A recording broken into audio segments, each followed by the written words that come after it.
Sahabat-sahabat anak-anak, bertemu kembali dengan Ibu Isti Indartanti. Pelajaran sekolah sahabat kita berjudul Dalam Keadaan Baik Maupun Buruk.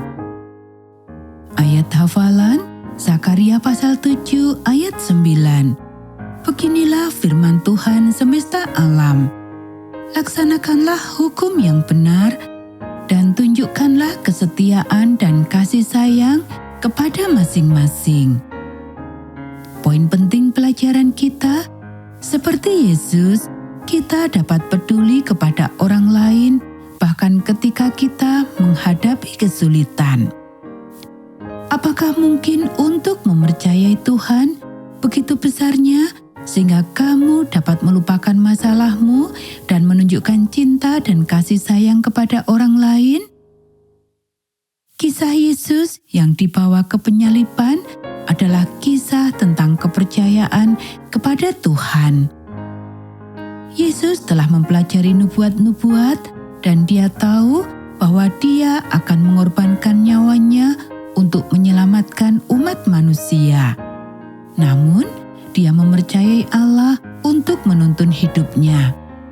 Meskipun keadaan saat itu sangat menakutkan dan menyiksa, kepercayaannya kepada Allah membuat dia berjalan dengan patuh menuju salib seperti anak domba. Nabi Yesaya menggambarkan hal ini dengan sangat indah. Dia dianiaya, tetapi dia membiarkan diri ditindas dan tidak membuka mulutnya seperti anak domba yang dibawa ke pembantaian. Seperti induk domba yang keluh di depan orang-orang yang menggunting bulunya. Ia tidak membuka mulutnya. Yesaya pasal 53 ayat 7. Yesus percaya kepada Bapanya bahkan ketika ditangkap di Taman Getsemani. Karena memikirkan kesejahteraan murid-muridnya, dia memohon agar mereka dibebaskan. Meskipun dia telah menjamin kebebasan mereka, murid-muridnya melarikan diri, mencoba untuk kabur. Mereka meninggalkan guru mereka pada saat dia sangat membutuhkan mereka. Kemudian Petrus, salah satu muridnya, menyangkal dia.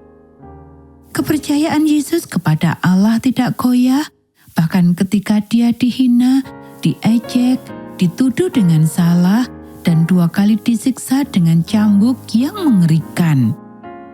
Setelah cambukan yang kedua, salib ditimpakan kepadanya. Dia tidak makan atau minum sejak makan Paskah bersama murid-muridnya. Selain itu, cambukan itu telah menguras tenaganya. Karena terlalu lemah untuk mengangkat salib, Yesus terjatuh. Sekali lagi salib diletakkan di atasnya, dan sekali lagi dia jatuh di bawah beban salib. Namun, Yesus tetap percaya kepada Bapanya. Orang banyak yang mengikuti dan menyaksikan Yesus jatuh, berdarah dan kesakitan, tidak menunjukkan belas kasihan. Mereka berteriak dan mengejeknya dengan berkata, "Beri jalan bagi Raja orang Yahudi." Seorang pria dari Kirene bernama Simon melihat apa yang sedang terjadi dan berhenti dengan penuh keheranan. Melihat belas kasihan Simon, para prajurit menangkapnya dan memaksanya memikul salib Yesus. Para wanita di kerumunan orang banyak yang telah melihat Yesus jatuh di bawah beban salib mulai meratap dan menangis dengan keras.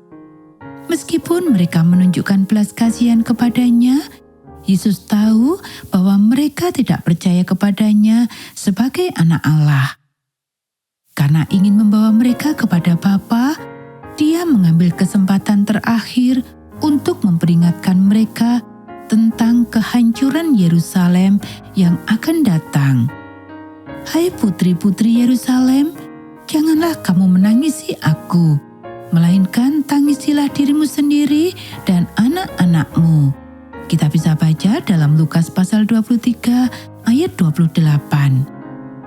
Yesus dapat melihat melewati saat penyiksaan melewati kehancuran Yerusalem yang akan datang, dan melihat kehancuran akhir dunia.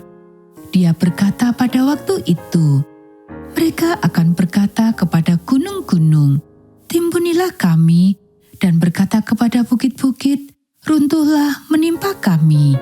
Kita bisa baca dalam Lukas pasal 23 ayat 30 dan Hosea pasal 10 ayat 8. Bahkan pada masa-masa sulit itu, tepat sebelum kematiannya, Yesus mengulurkan tangannya dalam kasih dan teguran.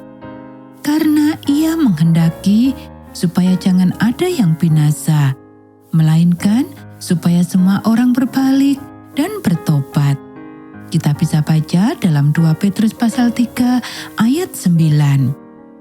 Bahkan di atas kayu salib, ketika paku-paku menusuk tangan dan kakinya, Yesus memikirkan para penganiayanya. Dia tidak protes, dia tidak menginginkan pembalasan.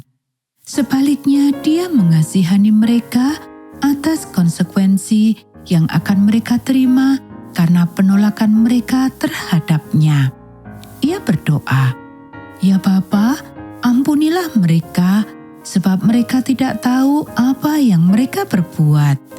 Kita bisa baca dalam Lukas pasal 23 ayat 34.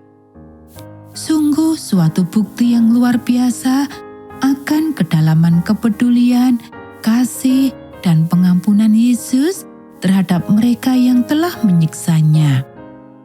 Yesus tidak hanya mengajarkan, tetapi juga menunjukkan dengan cara yang paling dalam tentang apa artinya mengasihi musuh-musuh kita. Dalam hal ini, Dia adalah teladan tertinggi bagi kita.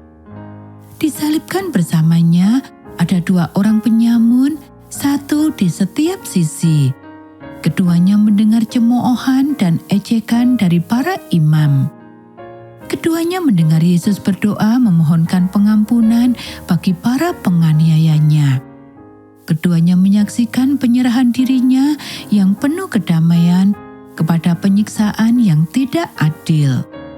Ketika seorang penjahat ikut mengejek Yesus, penjahat yang lain yakin bahwa Yesus adalah Anak Allah. Dengan Dia, Yesus membagikan kata-kata pengampunan, janji, dan harapan.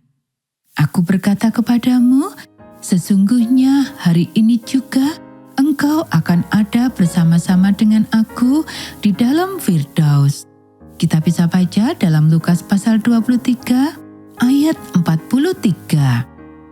Akhirnya, Yesus menatap ibunya yang sedang patah hati. Pada saat-saat terakhirnya, Ia menyerahkannya kepada muridnya yang terpercaya, Yohanes. Sungguh bukti yang luar biasa dari kasih yang berbakti. Yesus adalah teladan yang sempurna bagi kita. Bahkan di saat-saat menjelang kematiannya, Dia masih memohon pengampunan bagi orang lain, masih dengan penuh kasih menawarkan keselamatan kepada seorang pencuri yang sedang bersedih, masih melayani mereka yang membutuhkan perawatan. Bukankah akan sangat luar biasa jika setiap orang Kristen mengikuti teladan Yesus? Hendaklah kamu dalam hidupmu bersama menaruh pikiran dan perasaan yang terdapat juga dalam Kristus Yesus. Filipi pasal 2 ayat 5.